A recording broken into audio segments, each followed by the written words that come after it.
Good morning, everyone. Thanks for joining us here on this recorded version. I am coming to you today from my office because I promised you all a recorded RSO training. And yesterday I was so excited to greet everyone and get started there in the room that I forgot to hit the record button. So if you joined us live and you're just watching this to refresh yourself for the information, thanks for being there. We had about 40 people in the ballroom with us.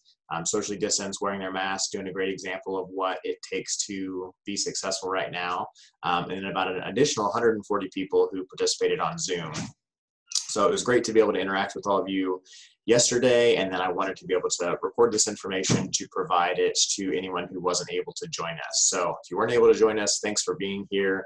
I want to get this information to you because I think it's extremely important and want to make sure that you can all be successful.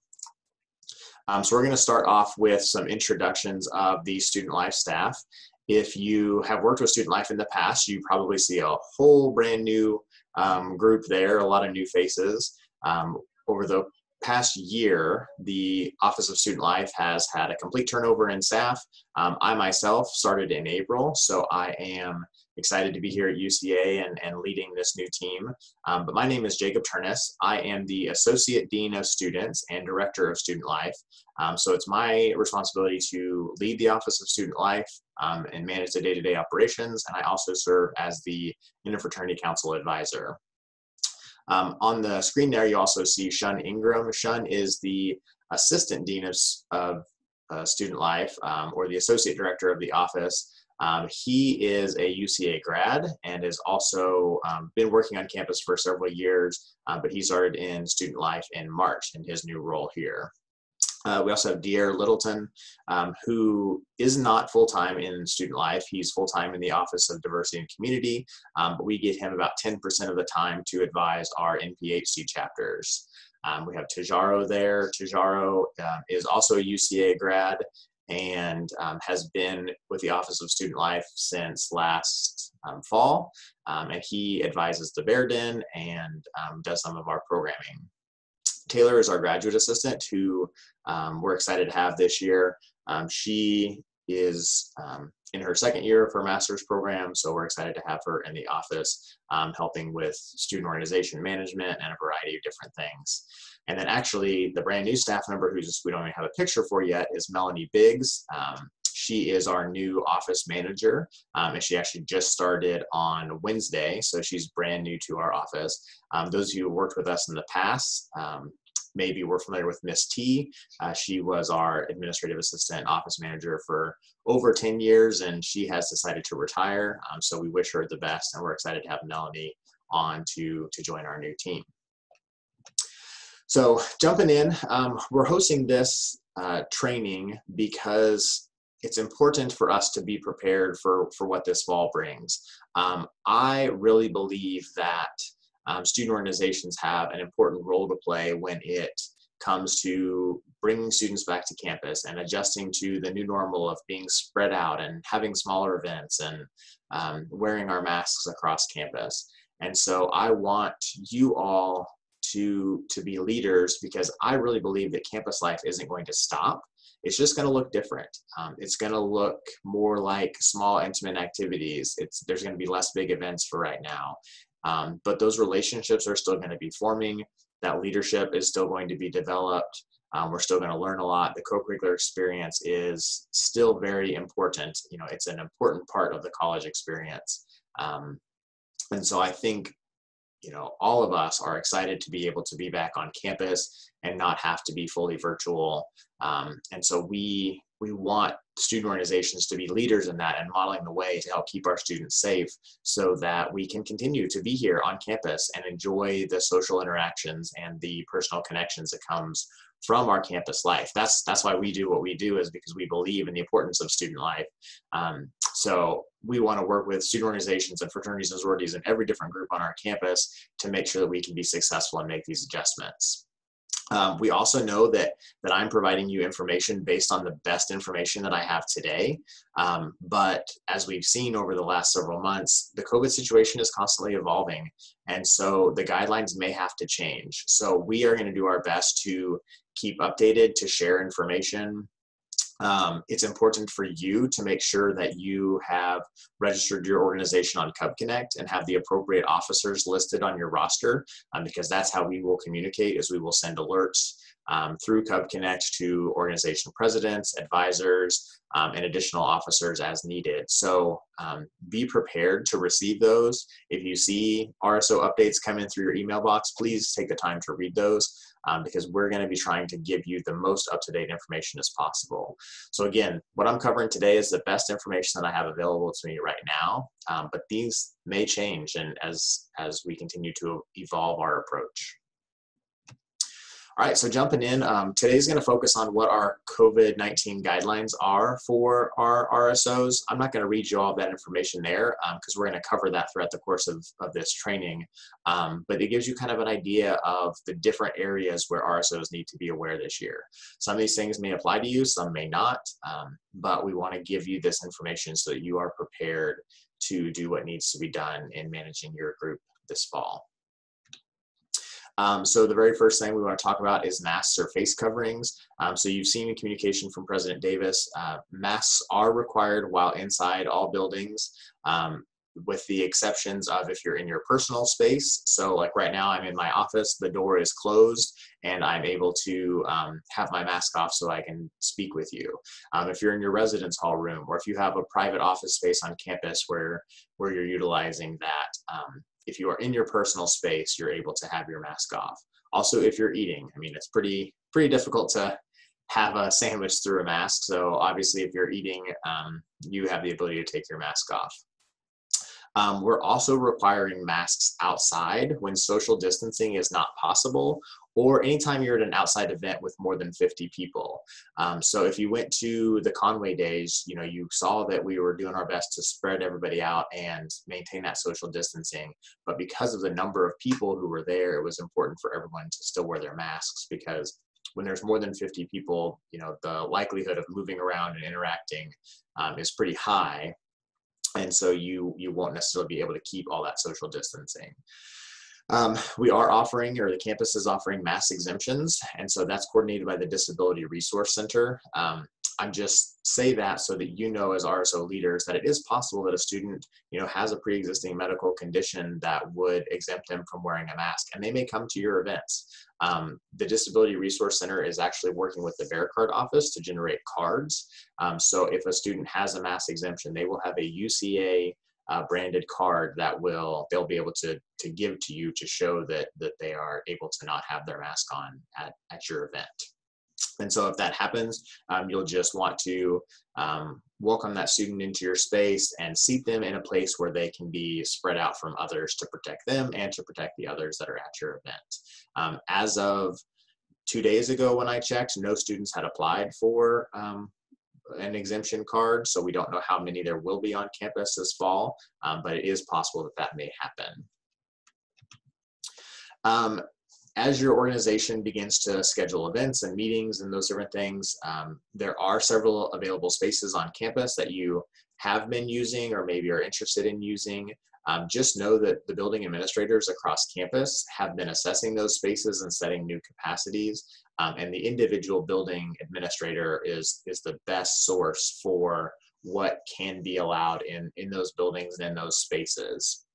And if your organization is in the situation where you have a space that you are managing, say for example, a fraternity in our Greek Village 2, which is just opening, and you have your chapter room or you have your living room, or one of our religious organizations that have those buildings on campus or that are leasing a space from university housing, you need to be assessing those spaces and then seeking the help when needed to determine what those new capacities are. Contact me, contact our office, contact housing if you work with housing, to seek the help that you need to assess those spaces to determine what your new capacities are, so that you can be safe and distance in those spaces.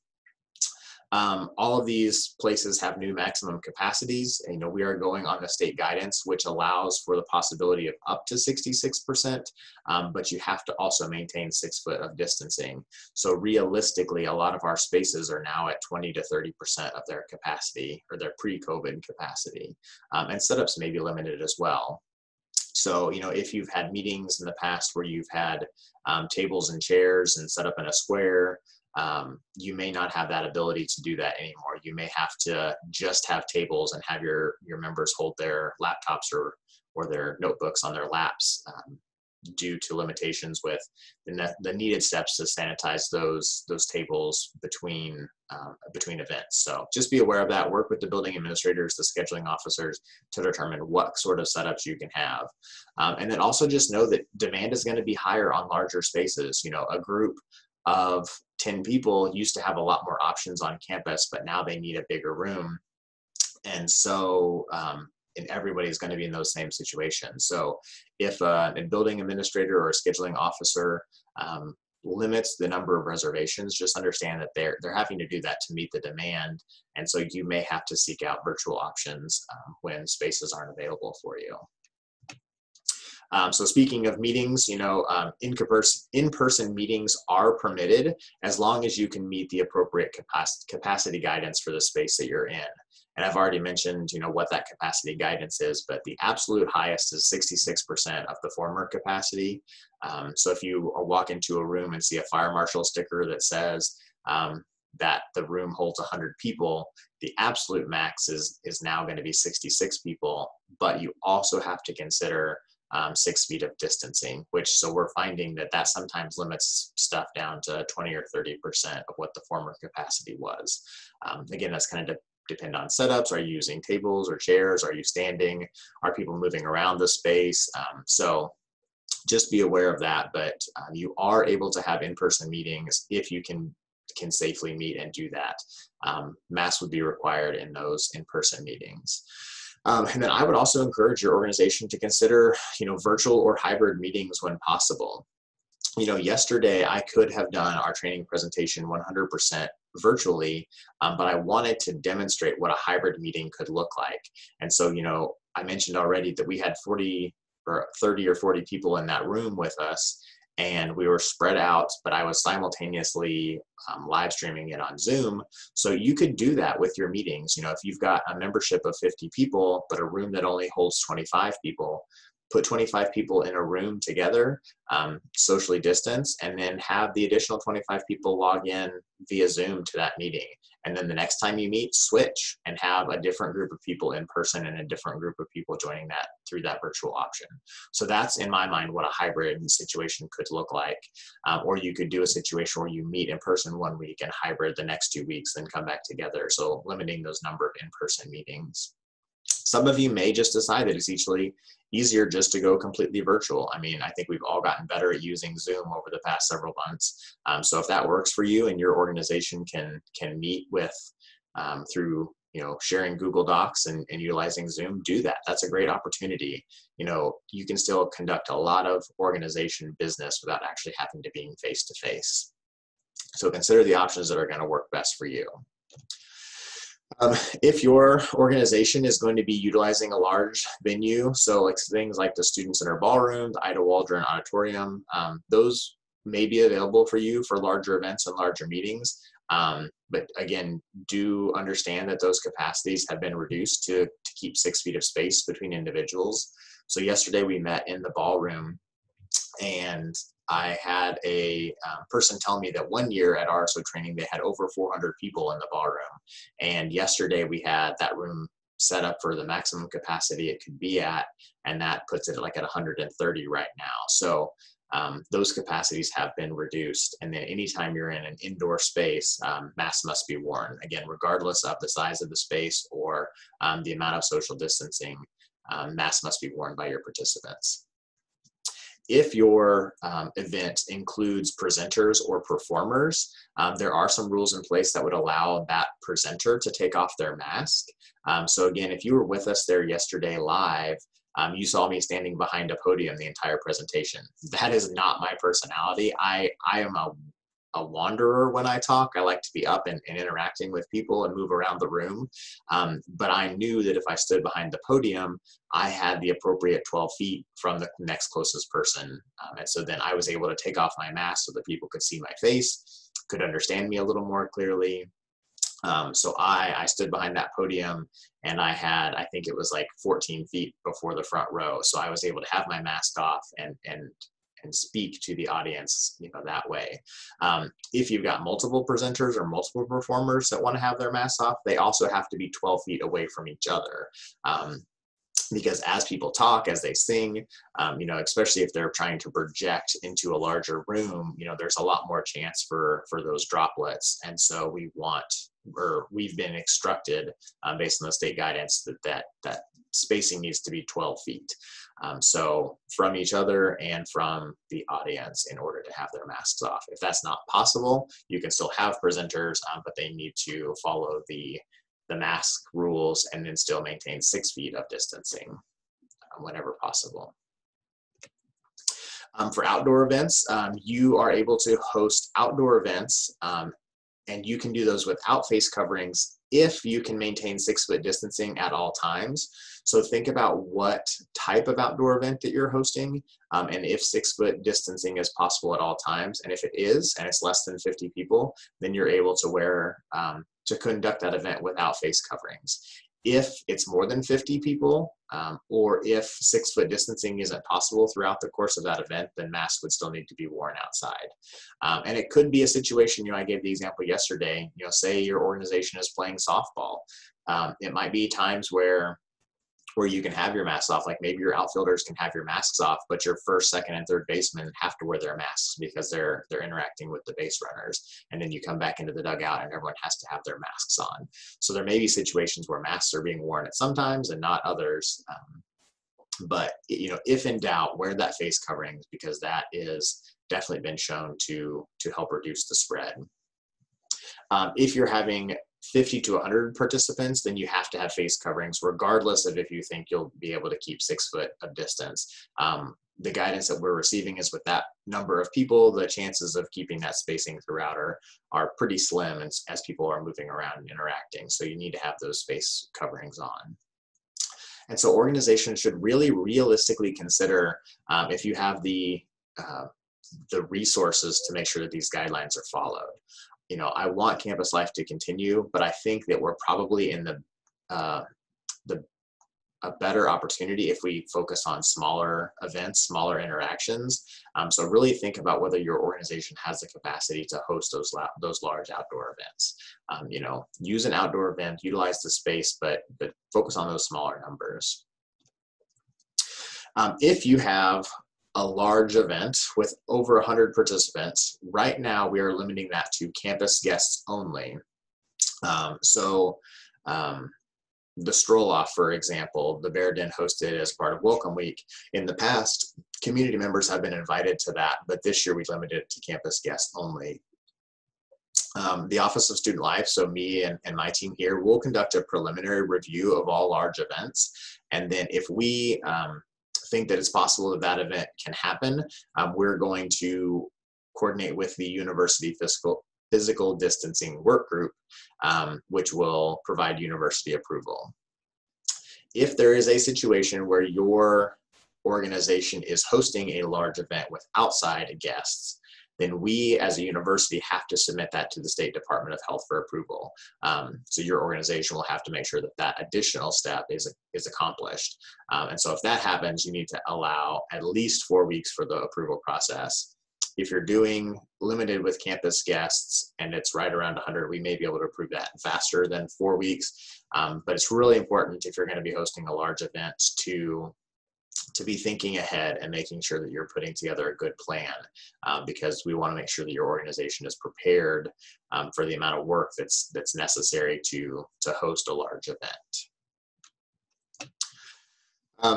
Events with food this year are going to be very limited. We want you to consider whether your organization really has to have food at whatever event that you're doing. If you don't have to have food, it's going to be a lot better for you to just eliminate that aspect from your event. If you do absolutely have to have food for whatever event you're hosting, you should really consider grab and go of prepackaged items, and then social distancing will also be required. If you can't do grab and go prepackaged and you have to do a buffet, those are going to have to be served. So we won't be able to allow self-serve buffets this year, and they also need to be distanced. So in the past, where maybe you've had one table and you grabbed your meat, your potatoes, and your roll and your condiments all on one table, now it's going to have to be, you go to the meat table and you get that served to you. You go to the potato table, get that served to you. You go to the dessert table, that's served to you. You go over and you grab your drink separately. So it's going to require a lot more space and a lot more people to manage a buffet. So like really just consider, if your organization has the capacity to do those events with food. And then again, the building administrator is going to be important in that role, if there's a space in that building to accomplish that. And then with food, Aramark will also need to be involved in giving their approval for events with food. This is a big one right now. Off-campus events are simply prohibited until further notice. We mentioned at the beginning that we're going to be reviewing the guidelines and adjusting as necessary. But right now, the guidance that we have received is that we need to focus on getting our students back here and being safe. And so we want to see if we can do that successfully and set ourselves up for the most success. And so the decision was made to eliminate off-campus events. And so that's something your organization needs to be following and will be held accountable for if you choose not to follow that. Again, we're going to be assessing this as things continue to evolve, and we'll be making new decisions, and we'll communicate that out. But for right now, off-campus events are prohibited.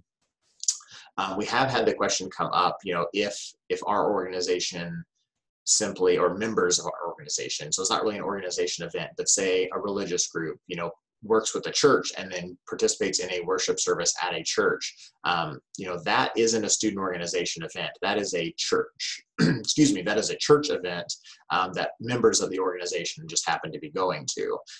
And worship services are specifically covered in their own guidance from the state. So things like that, if you're going to a church worship service, even if it's members of your organization, we're not viewing that as an organization event. We're viewing that as a worship event hosted by that church. And so that church has checks and balances in place, and they have a reporting process, and they have guidelines that they're following.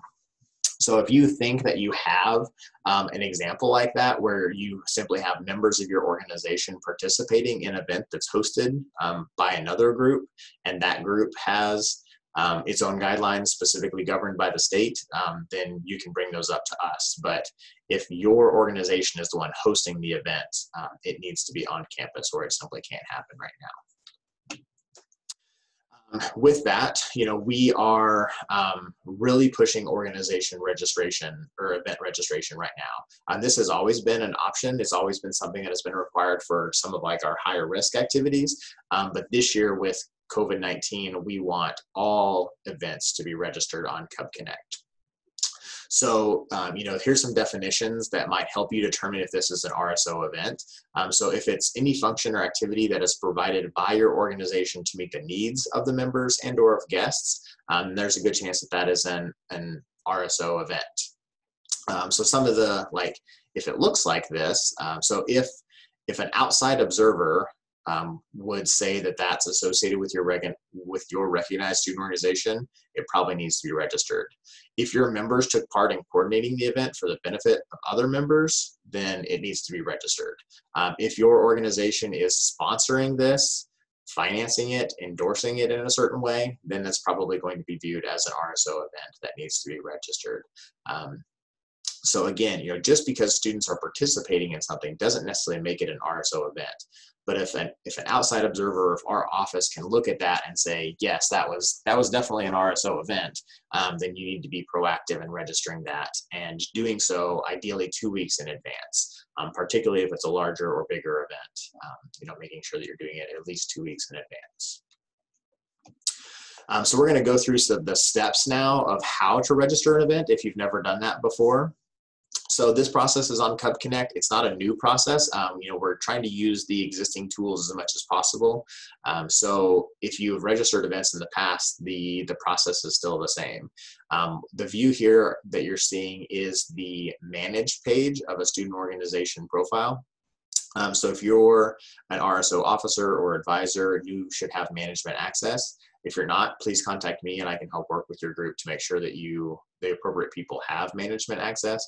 But there's a menu on the left-hand side of the screen by the organization name that you'll click up, and then I've circled the events tab there on that menu. So you'll click there, and then this screen will show you all of the events that you have scheduled or have previously hosted. And then that blue box up at the top is how you will begin the process to create a new event. So you'll click on that and it will bring you to the event registration page. From here, you want to complete all of the event details, the title, the theme, the description, the location, the date, the time, all of that will be in there. And be specific and be thorough. And the larger your event is, the more complicated your event is, the more thorough you need to be in that description, describing your mask usage, describing your social distancing, describing what's going to be happening there, because that's going to eliminate the need for us to come back to you and ask for more information if you can just provide good detailed information up front. This description does get displayed on Cub Connect, so it's also a good way for you to just let your participants know what their expectations are when they're coming in. So like, if you're in that description, if you tell them that you'll be requiring a mask and they'll be distancing and doing whatever, they'll come to that event prepared because that will have been available to them and communicated to them through this event description. The location button down at the bottom, you'll actually click on that and it will, you'll have your opportunity to put in an address for your event. And then there's a map feature, so you can actually go and drop your pin. So, I'm finding that many things on campus have similar addresses, and maybe the map doesn't show you exactly where it's at, but you can manually move that pin around and drop it directly on your event location. So it's a pretty helpful tool to show your attendees exactly where they need to go in order to find your event. And then something that you need to do this year, again, this tool has always been available to you, or has been available for quite some time, the RSVP spots. So this, you'll need to check that box that says limit the number of RSVP spots, and it will open up that little section that says maximum numbers of spots allowed, and you'll type in the number of people that you anticipate having at your event. This is how we are going to be tracking and monitoring the size of the events to determine what sorts of steps need to be taking. We'll also be able to cross-reference this with the venue that you're using, so that if you're telling us that you are going to be hosting an event in Ida Waldron, we know that the updated capacity for Ida Waldron is 165, and so you won't be able to have a maximum RSVP of 200 people there. So make sure that the maximum number matches the space that you're using, and then also it is a realistic representation of how many people you expect. So, if you're hosting a softball game and you're going to have 10 people on each team and you expect about another 20 people to be in the stands watching, you would set that attendance number at 40 people. So use that feature to communicate with us how many people are going to be at your event, so that we know how to advise you and help you move forward. This also turns on an RSVP tool on your event. So if you would like people to pre-register for your event, this will also allow them to do that on the Cub Connect, and you can collect some information prior to them arriving. So we're not requiring people to actually collect RSVPs, but that's available to you if you'd like to do it. But you do have to turn this on and indicate the maximum number of people that you're allowing at your event. So it's an added tool there that your organization can utilize if you'd like. Categorizing an event, a social event on Cub Connect. So we're actually using, for those of you who have hosted social events in the past, we're doing our best not to completely reinvent the wheel. We're using the social events framework, the social events policy, as a framework for how we're registering events this year under the new COVID-19 guidelines. So again, if you've done this process before, you know that there's different tiers, and there's either tier 1, tier 2, or tier 3. And so we will evaluate your event on that and work with you to determine what tier it is. Basically, tier 1 is a fairly low risk event. It would be low attendance. So like an organization meeting is going to be tier 1. It's going to be really easy to to establish that, and there's not going to be a lot of extra steps to go through. That's going to be a pretty straightforward reservation. Tier 2 will be a little more complicated. We're going to look at the event to make sure you've got your social distancing in place, and then Tier 3 would be your large events. So this information here is from last year's presentation. So the number one bullet point was an event with alcohol would automatically be categorized as a Tier 3 event. Right now there won't be any events with alcohol because there's no off-campus events allowed, and so we know that dry campus means no alcohol events. So that won't be happening, but we still could be having Tier 3 events because any parties would be having a Tier 3. So if you're having a social event out on a lawn, or having something, a larger function, it could be categorized as a Tier 3 event that needs that social distancing in place, the maximum capacities, the detailed plan. So we'll be working with your organizations to categorize those events in one of the tiers. And then if, for example, if you're looking at that social events policy and your event type could be categorized under one of the two tiers, we're going to go with the higher tier. So the example from previous years was a sisterhood campout. A sisterhood event would be Tier 1 because it involves just the members of the organization, but a campout would be a Tier 3 because it involves travel and lots of things. So in that situation, that would be Tier 3.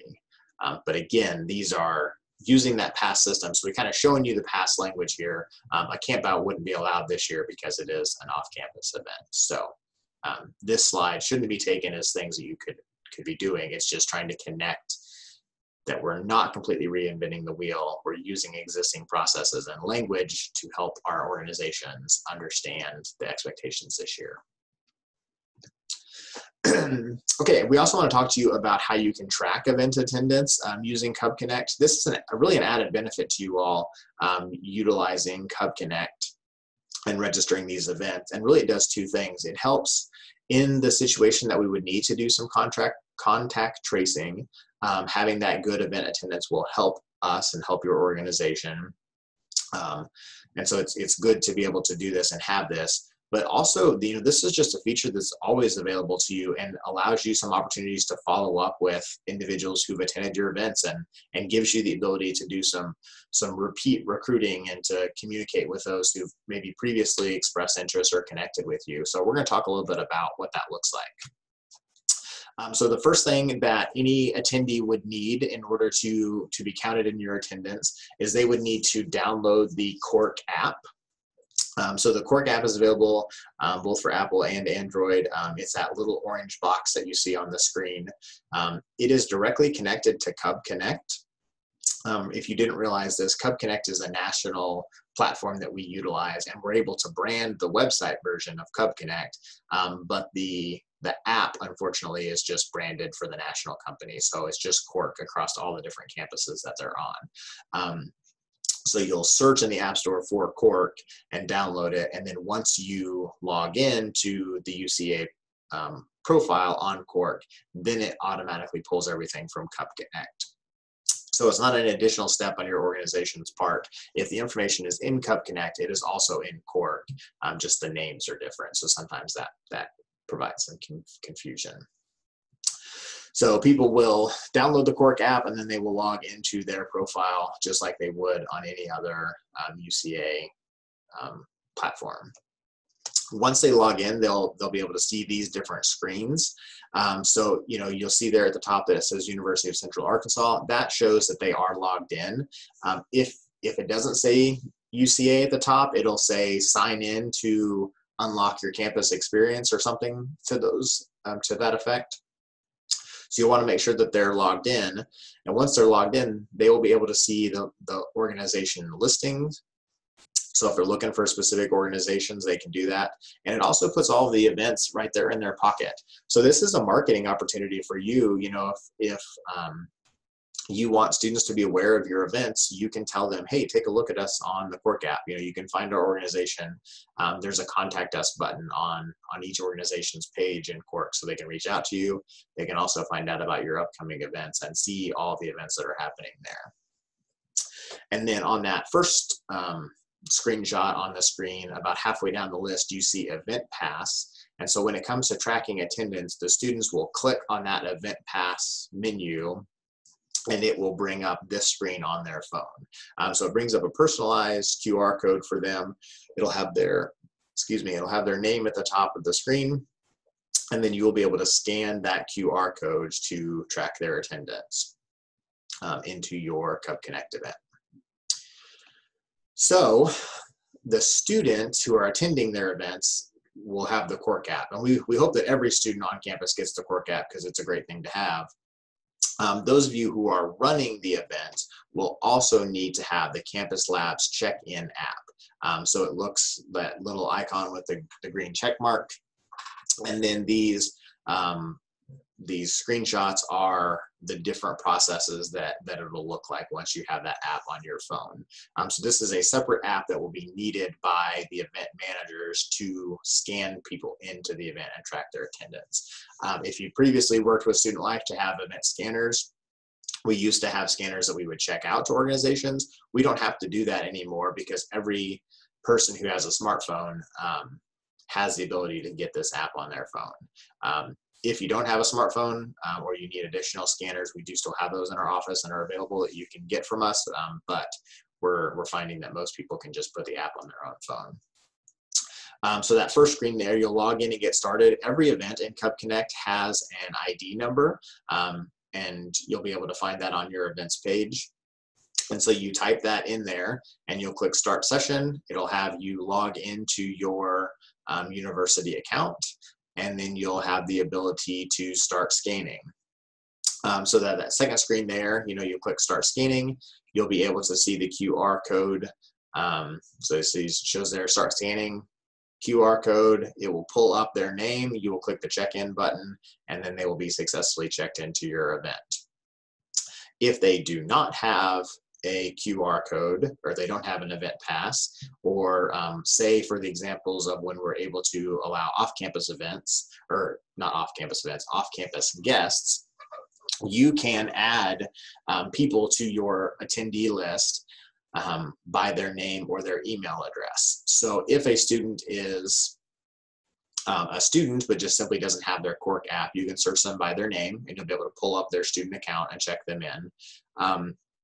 But if it's an off-campus guest with just like a Gmail address, you can type them in and check them in with a Gmail address, and it will add them to your event listing. So you'll be able to know who they are and if they attended. So this is how you will check in at the event using the Cork app and the check-in app. What that gives you the ability to do, so this is a screenshot from the web version, so on your computer, of your event page. And this is where you will go also to find the event ID number. So prior to the event, you can find the event ID number.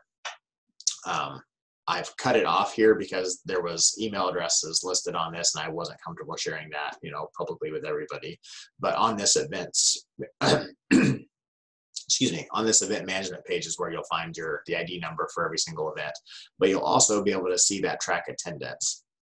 So if you're not using the app, if you're doing an in-person meeting and you're using your computer, you'll be able to track attendance this way as well. You can type in email addresses to track students' attendance. But this button will also take you to your full list of attendees, and you'll be able to see the name and email addresses for everyone who attended your event. So this is where this tool comes in to help you. If you're trying to do some repeat marketing to those that have attended your events, you're able to find the names and email addresses of those students who have come, and you can send them a follow-up message. You can say, hey, thanks for attending. It was great to meet you. Have you also heard about our meeting that's happening on Monday at 5 o'clock? We'd love to see you there. So this is an opportunity for your organization to leverage the information in Cub Connect to do some repeat connecting with your event attendees.